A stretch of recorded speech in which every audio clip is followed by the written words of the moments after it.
Objectif News vous présente l'interview immobilier.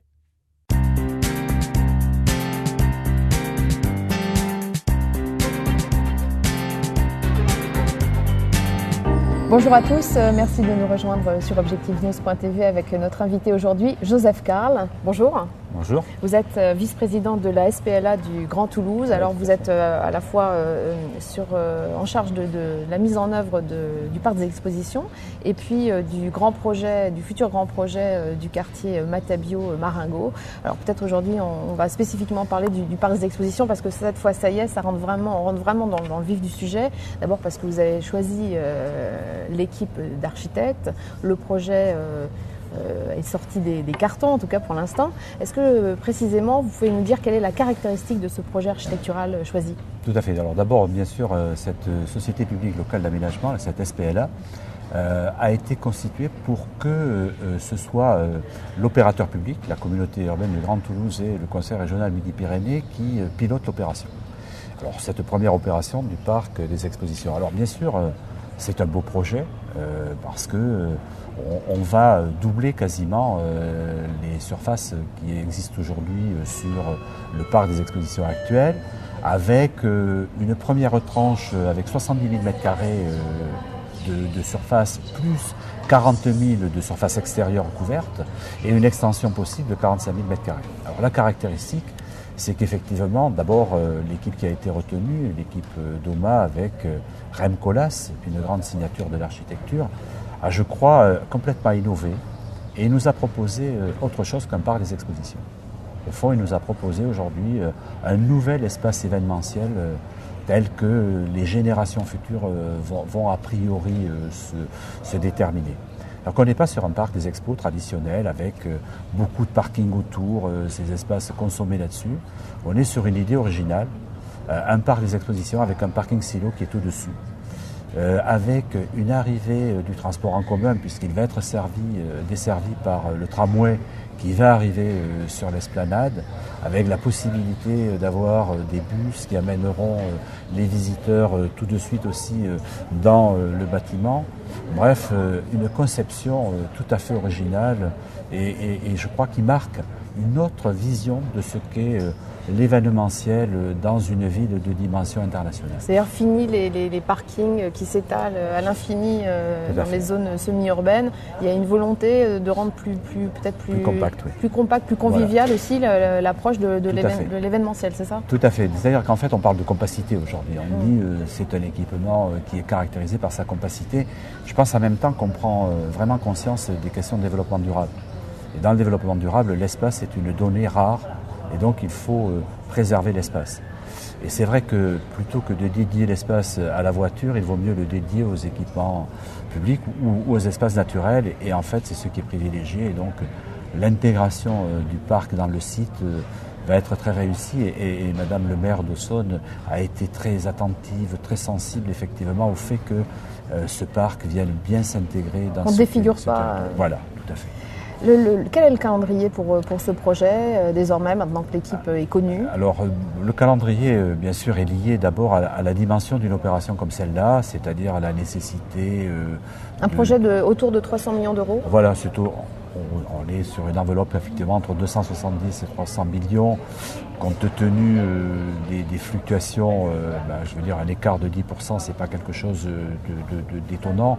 Donc ça veut dire que nous sommes à ce moment-là dans les obligations liées à la saisine de la commission du débat public. Donc ça veut dire effectivement que ce sont des délais administratifs qui s'allongent et donc je pense qu'on peut estimer raisonnablement la livraison du parc pour le printemps 2016. Alors naturellement, en attendant, les choses ont commencé, on a beaucoup avancé les travaux avec l'équipe d'architectes et puis c'est aussi un projet d'urbanisation de ce secteur qu'il faut envisager. Les travaux vont commencer à quelle date? On pense pouvoir commencer les travaux en 2014, c'est-à-dire avoir le dépôt de permis de construire vers la fin de 2014 pour démarrer les travaux. Étant entendu que, bien sûr, il y a les travaux de réalisation du parc, mais il y a tout le processus de desserte il faut aussi intégrer l'extension de l'allongement de la ligne de tramway, puisque le tramway va aller jusqu'au parc des expositions. Donc ça veut dire qu'il faut passer le rond-point de Gare aux Sceaux. Là aussi, les décisions ont été prises au niveau du SMTC.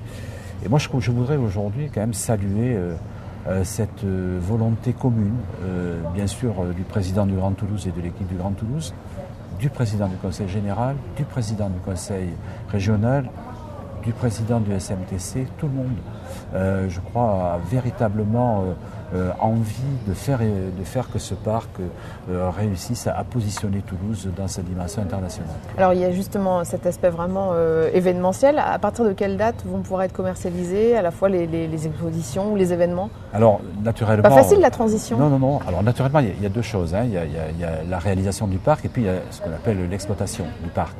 Alors l'exploitation du parc pour l'instant n'est pas définitivement décidée puisqu'il y a des candidats qui soumissionnent aujourd'hui. On en a deux. On a l'exploitant actuel, GL Events, et puis on a un groupement, Chambre de commerce des pêches du Midi avec un opérateur anglais qui se sont positionnés pour dire nous on est prêts à le gérer, donc on va avancer et il faut effectivement que l'on puisse donner la date à celui qui sera retenu pour qu'il puisse commencer à commercialiser les événements qui vont se produire dès que le parc sera en service. Donc la commercialisation, ce sera à partir de 2014 et en attendant bien sûr celui qui sera retenu continuera à gérer l'ancien parc des expositions, le parc des expositions actuel. Le contrat de gestion du parc des expositions de Toulouse s'achève à la fin de cette année. Tout à fait. Donc ça veut dire que l'équipe qui va être retenue aura bien sûr comme mission à la fois de poursuivre la gestion actuelle et bien sûr de préparer la gestion future. Dans le cadre d'une délégation de service public? Dans le cadre d'une délégation de service public, si tant est que, comme l'a dit le président Cohen, cette délégation de service public soit satisfaisante. Ça sera décidé à quel moment? Quel est le calendrier? La fin de l'année? Fin de l'année, oui. Fin de l'année, vous savez, on est sur des dispositifs sur lesquels il faut discuter, écouter, faire évoluer les choses parce que, à la fin, ça se termine quand même, ça s'achève par la signature d'un contrat qui engage les deux parties et donc ça nécessite beaucoup d'échanges, de discussions, de négociations. Mais le président Cohen, Pierre Cohen, a précisé que dans l'hypothèse où on n'aurait pas toutes les garanties, d'autres possibilités de gestion du parc étaient ouvertes. Alors entre les deux candidats actuels que vous entendez au cours des prochaines semaines,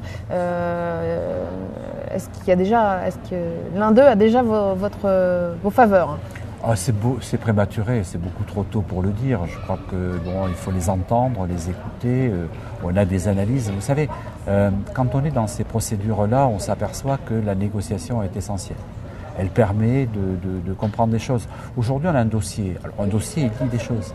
Mais le dossier n'en dit pas suffisamment. Et donc, c'est tout le débat qui permet aussi de mesurer l'envie. Et puis, il y a un élément déterminant dans un dossier comme celui-là, c'est le partage entre les prérogatives de la collectivité publique et celles de celui qui va exploiter.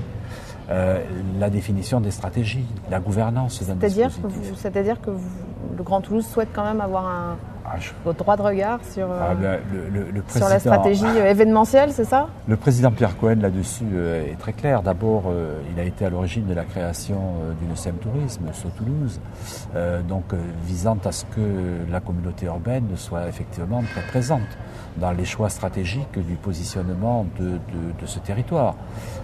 Toulouse a une vocation internationale. Cette vocation internationale, elle passe par ce que Pierre Cohen aussi vient d'annoncer, une agence de développement économique. Tout ça, c'est effectivement une volonté qui est celle de voir la puissance publique n'être pas dépossédée, mais être au contraire en capacité de porter des choix stratégiques et des orientations stratégiques. Et ça va être, je crois, un des éléments déterminants. Cette capacité à définir une bonne gouvernance du choix de l'exploitant, indépendamment de ses qualités et bien sûr des aspects financiers qu'il faut ne pas négliger. Mais ils ne viennent pas au premier plan. Je crois qu'au premier plan, il y a effectivement les compétences et la capacité à définir les choses ensemble. Merci Joseph Carrel, on a bien compris. 2012, une année importante pour la définition vraiment du projet par des expositions. On va continuer à suivre ça tout au long de cette année. Merci. Écoutez, à votre service et merci à vous. Au revoir.